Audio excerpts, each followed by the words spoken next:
Good morning, folks. Yes, it takes this long for the experts to release the global climate report for the previous month, so let's look at March. Find a tremendous mix of warm and cold extremes. Missing from this part is the 35-year Great Lakes ice record we broke this year. Europe, most of Russia, and a good bit of Asia experienced temperatures well above normal. Same can be said for parts of Australia, but the bigger story in those regions is drought, megastorms, and high Antarctic surface ice. We saw a nice mix of above and below average rainfall, and when we use the same map to overlay March temperatures, you see we were all over the place. Year to date, January through March shows a bit colder globally than just March. Not a bad moment to check the weather records. In the past 365 days, the cold has overtaken heat in the US, owning the daily records. If we keep it only year to date in 2014 so far, the imbalance is even greater. Looking at the monthly records as opposed to daily, over the past year and especially the past 4 months, the cold has dominated the heat records in the US. Only at the all-time record moments do we see heat still out in front over the last year, but already falling way behind in 2014.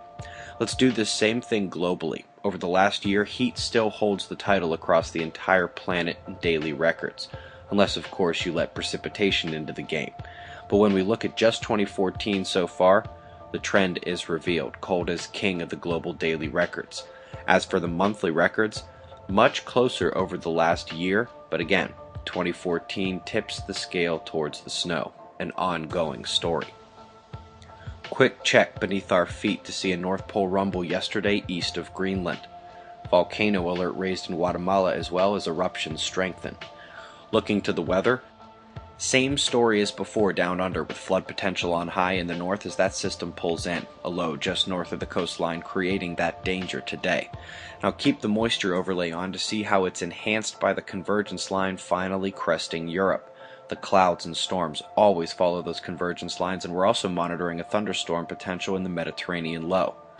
I'll keep that pressure overlay on to note a deep low over the Rocky Mountains. She's our watch today, set to head eastward throughout the next few hours, culminating in severe weather across the central states tonight. We'll also have a snowstorm in eastern Canada. Above our heads, solar wind speed is dropping and the density is variable within calm range as nice smooth sailing returns to the electron flux. We've got Spaceweather quiet. That goes double for flaring.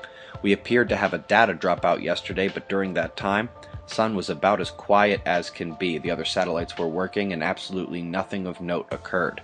A filament release was the only real thing to note on the disk, and it will miss Earth.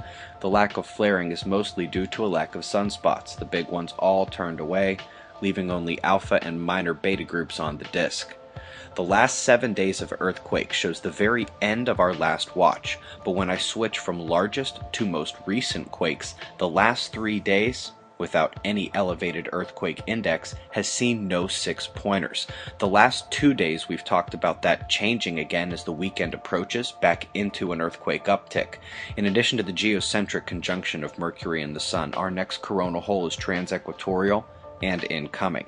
Not quite able to touch Earth with its magnetism yet, according to the National Solar Observatory, but that will certainly change today, ramping up the watch based on the coronal hole power, which is just moderate right now in green.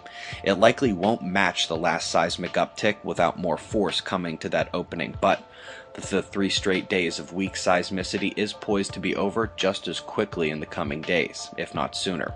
Try to spot the heartbeat of the solar system and the spot-dependent fields and coronal densities amidst the shots of our star to close. Eyes open. No fear at 6:30 a.m. Eastern Time, and that's the news. Be safe, everyone.